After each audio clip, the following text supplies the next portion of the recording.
कहानी शुरू होती है एक मिडिल स्कूल के ग्रेजुएशन सेरेमनी से।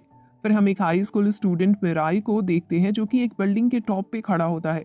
वो बहुत ही उदास होता है। वो लाइफ में बस खुश रहना चाहता था पर उसे कभी खुशी मिल नहीं पाई। यही सब सोचते सोचते वो बिल्डिंग से कूद जाता है।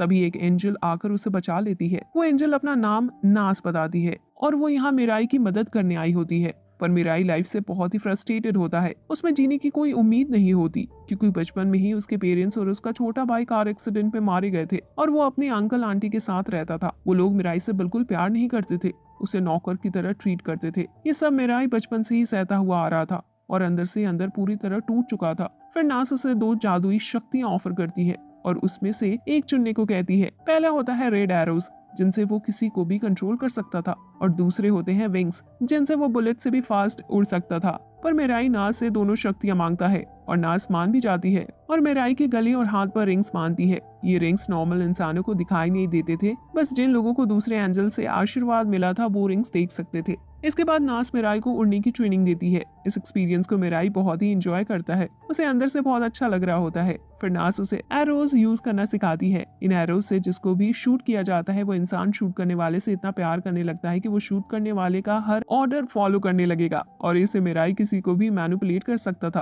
पर यह सब उसको बहुत ही अजीब लगता है क्योंकि ये बात मॉरली गलत थी। पर नास उसे समझाती कि शैतान तो इंसान के मन में होता है। जैसे तुम्हारे अंकल आंटी ने तुम्हारे पेरेंट्स को मारने की साजिश की थी और वो एक एक्सीडेंट नहीं मर्डर था। ये सब सुन के मिराई को बहुत दुख पहुंचता है। तब नास उसकी अपनी आंट पे एरो यूज करने की एडवाइस देती है और मिराई ऐसा ही करता है। वो अपनी आंट को रेड एरो से शूट करता है। तब वो मिराई को सारी सच्चाई बताती है कि उसके पेरेंट्स को उन्होंने ही पैसों के लिए मारा था। तभी वहाँ उसके अंकल भी आते हैं। ये सब सुन के मिराई को बहुत गुस्सा आता है और वो उसके आंट को खुद को मारने का ऑर्डर देता है और एरो के इफेक्ट से वो खुद को मार भी लेती है। मिराई वहीं बैठ के अपने पेरेंट्स को याद करने लगता है। फिर हमें 3 दिनों के बाद का सीन दिखाया जाता है। मिराई ने खुद को एक होटल में बंद कर लिया होता है। उस दिन के बाद उसने अपनी शक्तियां किसी पर यूज भी नहीं की होती। नास उसे बोलती है कि वो अपनी शक्तियां पैसे पाने के लिए भी यूज कर सकता है। फिर मिराई को ये ठीक नहीं लग रहा होता क्योंकि उसे सिंपल लाइफ चाहिए होती है, उसे किसी और को तकलीफ देना पसंद नहीं होता। तब नास उसे एक स्पेशल चीज दिखाती है, व्हाइट एरो। ये जादुई एरो किसी को भी बिना दर्द और खून खराबे के मार सकता था। नास मिराई को एक राज भी बताती है कि मिराई को और 12 लोगों को भगवान के सिंहासन का वारिस चुना गया है और इन सभी लोगों में से जो आखिर तक बचेगा उसे भगवान की सारी शक्तियां दे दी जाएंगी। असल में इस दुनिया के भगवान कमजोर हो रहे होते हैं, तो उन्होंने 13 एंजल्स को बुला के आदेश दिया होता है कि वो 13 इंसानों को चुने और उन्हें गाइड करके उनके बीच कंपटीशन करवाए। इन सब चुने गए इंसानों का नाम गॉड कैंडिडेट्स होता है। ये सब सुनकर मिराई नर्वस हो जाता है और गॉड कैंडिडेट बनने से इनकार कर देता है। नास उसे बताती है कि अगर वो गॉड कैंडिडेट बनेगा तो उसे अनलिमिटेड एरोज और बाकी शक्तियां भी मिल जाएंगी। ये सुनकर मिराई गॉड कैंडिडेट बनने के लिए तैयार हो जाता है क्योंकि उसे उन शक्तियों की जरूरत थी ताकि वो अपने अंकल को पुलिस के हवाले कर सके। फिर मिराई टीवी ऑन करता है तो वहाँ एक आदमी का इंटरव्यू चल रहा होता है और वहाँ एक दूसरी एंजल भी होती है। तो मिराई समझ जाता है कि वो आदमी भी गॉड कैंडिडेट है और उसने सारे इंटरव्यूअर्स पे रेड एरो यूज कर रखा होता है। तो मिराई नास से इन एरोज से बचने का तरीका पूछता है। तब नास बताती है कि मिराई के जो विंग्स है उनसे वो एरो से ज्यादा स्पीड से उड़ सकता है और इन रेड एरोज का इफेक्ट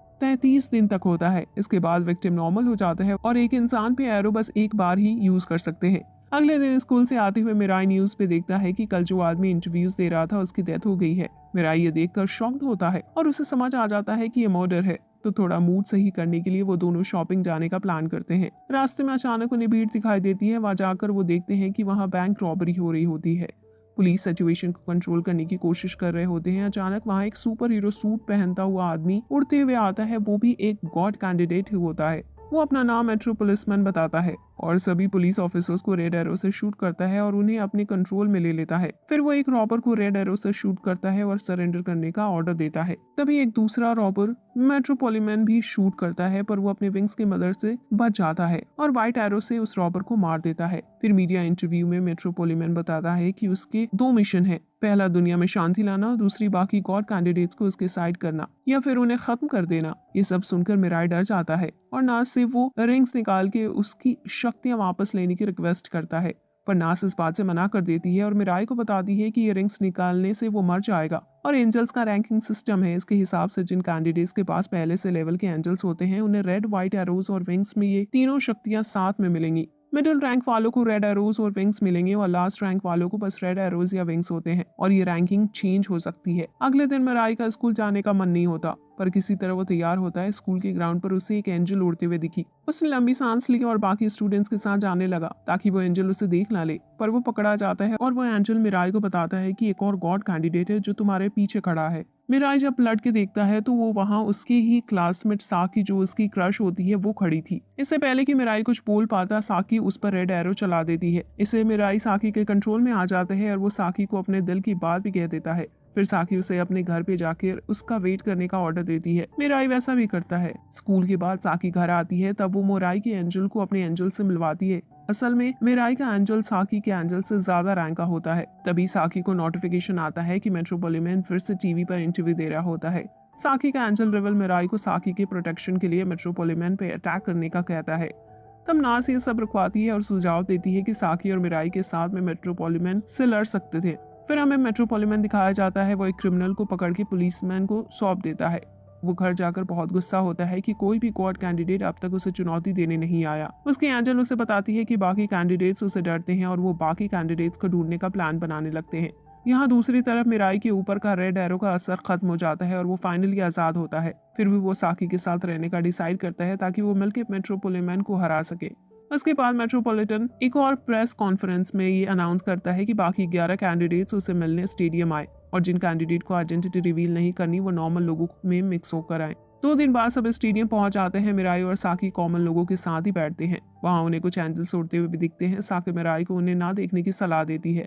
तभी वहाँ ग्राउंड के बीच में मेट्रोपोलिटन आता है और क्राउड से 2 कैंडिडेट्स अपने रूम में आते हैं। एक ने ब्लू और दूसरे ने येलो आर्मर पहना होता है। ब्लू मेट्रोपॉलिटन पर रेड एरो से अटैक करता है, पर वो मेट्रोपॉलिटन नहीं होता।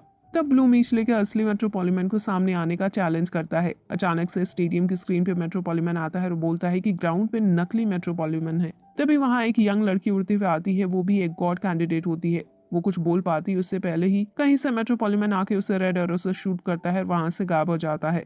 फिर हमें मेट्रोपॉलिटन फिर से स्क्रीन पे दिखता है और उसके साथ वो लड़की भी रहती है। वो बहुत गुस्सा होता है और सबको वहां से निकल जाने की धमकी देता है, पर ब्लू और येलो इतनी आसानी से नहीं जाना चाहते थे, तो वो ऑडियंस में अनाउंस करते हैं कि कोई और गॉड कैंडिडेट भी उन्हें ज्वाइन कर सकते हैं। फिर वहां 2 और कैंडिडेट पिंक और ग्रीन उन्हें ज्वाइन करते हैं, तो ब्लू उन दोनों को रेड एरो से शूट कर देता है ताकि वो लोग इन्हें धोखा ना दे सके। वो चारों blue yellow green pink ground में से उसी नकली मेट्रोपॉलिटन के पास आते हैं, पर अचानक से वो नकली मेट्रोपॉलिटन एरोज से शूट करने लगता है। फिर व्हाइट एरो ब्लू को जाके लगता है और वो मर जाता है। येलो को रेड एरो लगता है और वो मेट्रोपॉलिटन के कंट्रोल में आ जाता है। असल में जब ब्लू और येलो ग्रीन से बातें कर रहे होते हैं, तभी मौका देकर असली मेट्रोपॉलिटन ग्राउंड पे आ जाता है और किसी को पता नहीं लगता। मिराई और साकी ये सब देख रहे होते हैं कि उन्हें समझ नहीं आ रहा होता कि क्या करना चाहिए। ग्रीन और पिंक भी मेट्रोपॉलिटन के कंट्रोल में आ जाते हैं। फिर मेट्रोपॉलिटन येलो को ऑर्डर करता है कि वो अपने हाथ को उस यंग कैंडिडेट के साथ बांध ले और कोने में खड़े हो जाए। येलो ऐसा ही करता है। इसके बाद मेट्रोपॉलिटन व्हाइट एरो से येलो को मार देता है और अपना दूसरा एरो उस यंग कैंडिडेट की तरफ करता है। उस कैंडिडेट की एंजल उसे बचाने की बहुत कोशिश करती है, पर आखिर मेट्रोपॉलिटन उसे मार ही देता है। फिर वहाँ एंजल नास आती है और मेट्रोपॉलिटन से कहती है कि उसके कैंडिडेट को गॉड बनने का कोई शौक नहीं, और अगर मेट्रोपॉलिटन ने नास के कैंडिडेट को मारने की कोशिश की तो नास से बुरा कोई नहीं होगा। जाने से पहले नास मिराई और साकी को स्टेडियम से निकलने का सिग्नल देके जाती है। किसी तरह बचते बचाते मिराई और साकी घर पहुंचते हैं, पर मिराई अभी भी इस चीज को लेकर परेशान होता है कि साकी भी बोलती है कि वो मेट्रोपॉलिटन को कभी माफ नहीं करेगी। कितनी बेरहमी से उसने उस छोटी बच्ची को मार दिया। फाइनली वो दोनों मेट्रोपॉलिटन से लड़ने का फैसला करते हैं। साकी आइडिया देती है कि वो बच्चे हुए कैंडिडेट के साथ टीम बना सकते हैं। अचानक वहाँ एक आदमी बालकनी में आता है और खुद को गॉड कैंडिडेट बताता है, पर उन्हें इस पर भरोसा नहीं हो रहा होता। तो वो आदमी मिराई को उस पर रेड एरो शूट करने को बोलता है। इससे पहले मिराई शूट करता नास उसे रोक लेती है और उस आदमी को अंदर ले जाती है। वो आदमी बताता है कि कुछ दिनों पहले वो एक बीमारी से मरने वाला था, तभी एक एंजल आई और उसे गॉड कैंडिडेट बना दिया। उसका नाम मुकाटो होता है। उसका गोल भी मेट्रोपॉलिटन को गॉड बनने से रोकना होता है। उसने अपने रेड एरो से 14 डिटेक्टिव और साइकोलॉजिस्ट को कंट्रोल किया था और उन्हीं की मदद से उसने मिराई और साकी को खोज निकाला। मुकाटो को एक और गॉड कैंडिडेट की भी इंफॉर्मेशन थी। वो एक छोटा बच्चा था और वो उन्हें बताता है कि साथ मिलकर वो कैंडिडेट्स को भी ढूंढ लेंगे। वो सब मान जाते हैं और आगे का प्लान सोचते हैं। तभी टीवी पे न्यूज आती है कि एक क्रिमिनल जिसको सीरियल मर्डर्स के लिए उम्र कैद हुई थी, वो जेल से गायब है। उसे देखकर मुकाटो समझ जाता है कि उस क्रिमिनल को मेट्रोपॉलिटन ने कंट्रोल किया है। और इसी के साथ ये मूवी यहीं पर खत्म हो जाती है।